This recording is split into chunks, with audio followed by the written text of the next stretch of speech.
Avez-vous un proche qui allaite? Vous aimeriez aider, mais vous ne savez pas comment? Que vous soyez le conjoint, un ami, un parent, un cousin, un voisin, un collègue de travail, un beau-frère, une grand-maman, une arrière-grand-maman, savez-vous que vous pouvez soutenir cette jeune femme facilement? Vous seriez surpris de constater à quel point il est simple d'aider pendant l'allaitement. Tout d'abord, vous pouvez aider à positionner le bébé pour faciliter la prise au sein. S'il est un peu agité ou même très agité, vous pouvez tenir la main ou le bras du bébé pour le maintenir en place. Je sais, cela peut sembler plus facile à dire qu'à faire. Si la mère est un peu tendue, vous pouvez lui rappeler de garder une bonne posture pour ainsi réduire la fatigue.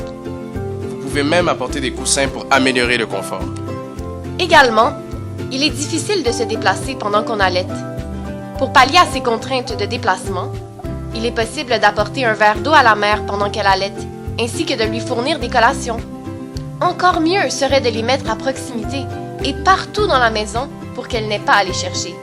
On ne peut jamais donner trop de collations. Être une mère est un emploi à temps plein. Pour lui permettre un temps de repos, vous pouvez aider avec les tâches domestiques. Par exemple, vous pouvez passer le balai ou l'aspirateur, préparer la nourriture même si vos talents culinaires sont limités, faire la vaisselle ou changer les couches. Vous pouvez aussi vous occuper des autres enfants. Bonne chance avec les plus turbulents.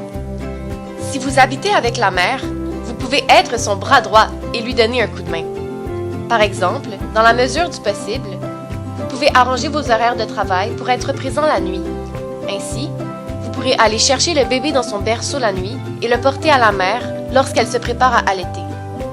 Ou encore, simplement être là réveillé, présent, pour réduire sa solitude peut avoir un grand impact. Dans tous les cas, essayez le plus possible de prévoir du temps à la maison pour faire partie de ce moment. Ce ne sont pas uniquement des gestes concrets qui peuvent faire une réelle différence dans le quotidien de la mère allaitante. Vous pouvez aussi lui fournir un support émotionnel et lui donner des conseils. Parfois, dans les moments difficiles, avoir une épaule sur laquelle s'appuyer peut procurer de la sécurité et de la tranquillité. Vous pouvez donc rassurer la mère lorsqu'elle vit des inquiétudes et lui donner des mots encourageants et positifs. Vous pouvez aussi relativiser les choses, lui rappeler de ne pas se culpabiliser à l'encontre de difficultés, car l'allaitement est un processus unique à chaque mère et à chaque bébé. Peu importe si la mère choisit d'allaiter ou non, l'important pour vous est de soutenir sa décision. Alors, que vous soyez un conjoint, un ami, un parent, un cousin... Bon, d'accord, on a compris le principe. Bref, si vous aviez à retenir une chose de cette vidéo, c'est que le moindre petit geste compte et peut améliorer l'expérience d'allaitement de la mère. Vous n'êtes probablement pas un gourou ou un savant de l'allaitement, et il est très normal que vous ne sachiez pas tout. Si vous avez des questions, ou pour avoir plus de renseignements, il existe des organismes d'aide à l'allaitement, comme par exemple la Fédération Nourrisources, qui offre notamment un service de marraine en allaitement. Vous pouvez aussi aller sur leur site web pour avoir la liste exhaustive de toutes les ressources en allaitement dans votre région.